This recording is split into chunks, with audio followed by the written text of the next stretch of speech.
Hello and welcome back to 321 Adam. In this episode, we're going to be talking about things going on in Buffalo, New York. And obviously, in the name Buffalo, you could probably guess the Buffalo Sabres are one thing that is still going on here. We are almost the end of March now. And not a lot of memorable games left. They got about a month left in the season. And we talk about probably the most memorable game was this past month when Jack Eichel made his return back to Buffalo. And he was met with some very harsh booing. There was some cheering, a nice tribute video as well for him. But in case you didn't see it, Jack wasn't very happy about what he saw him coming back. And at this point for Buffalo, it's we washed our hands of Mr. Jack Eichel. And to be honest, they're for the best. The Sabres are now in what appears to be the third rebuild in the last 10 years. Which, we can put the first two behind us. We can focus on the rebuild we're in right now. As a Colorado Avalanche fan and a Buffalo Sabres fan, I can give myself a good half there for Buffalo Sabres. Colorado went through perhaps one of the worst seasons ever. That was back in I think it was 2016. And boom, turned it around, snapped the finger, and here they are now. What a lot of people would say, contending for a Stanley Cup is going to be on their fate this year. But back to the Buffalo Sabres. The Sabres, they got a lot of work to do. They got a lot of good prospects. And like I've told a lot of people, they need to draft. And they need to draft well. I think right now, the GM, Kevin Adams, he's doing a good job of compiling draft picks. And now if these draft picks that they draft and they don't hit on these draft picks, yeah, it's going to be tough again. And then this draft's going to keep building and building and building and building and building. And then before you know it, yeah, that's why it's been over 10 years now since they've been in a playoff spot. And they're contending for pretty much anything besides the first overall pick. Now, obviously, that does come with some rewards. They got Rasmus Dahlin almost 4 years now. And then now they got Owen Power last year. And, who knows what's going to happen this year if they end up getting the first overall pick again. If they win the lottery, if they finish last, all those things are interesting to see. But for the Buffalo Sabres, they have some bright spots. Alex Tuch coming back on the Eichel trade. He's been really the one pushing this team. I think Dylan Cousins has made some strides, although not looking great. Tage Thompson, which a lot of people will forget. Don't forget, that's the Ryan O'Reilly trade. They got Tage Thompson for, and he's really had a turnaround season. So that's really good. I think the Sabres are really looking up. I think they've looked better, and I say this very lightly, better.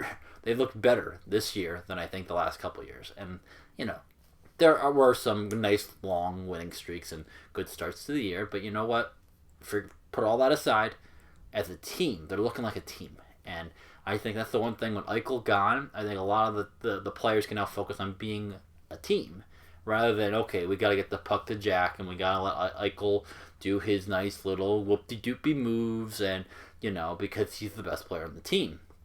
I think Eichel had the ego, and I think that really helped weigh everything down. Going back to the topic of Buffalo, Taste of Country's coming. That's coming, I believe that's coming in a couple months. Up in Darien Lake, Six Flags, that's always a nice attraction spot. You go downtown Buffalo and you got the theaters down there. Not only do you have the theater and the Sabres and the KeyBank Center, but you got other things going in KeyBank. You got people coming in. Billie Eilish just came to KeyBank. Don't forget New Era Field, the Buffalo Bills. They're really flying high right now. They just signed Von Miller. I'm sure all you guys saw that already. Cole Beasley's gone. Other moves the Buffalo Bills are making to try to critique that lineup. Their GM's doing a really great job as well. Other things, if you go south, you have the things like the grape stuff coming down. It's really, a lot of people ask me, how would you move all the way to Buffalo? And some people, and this includes friends and family, they think Buffalo is like Antarctica. They think that temperatures here are so much colder than it is anywhere else. And just a little fun fact, yes, temperatures are a bit chillier, and that's mostly has something to do with being right near Lake Erie. And that's the lake effect wind and lake effect snow and the weather that comes with being near the lake, which is interesting. And you know what? I've been a guy, I've never really liked the heat. I love that nice cool breeze in the spring and the fall, and even during the summer. I love it.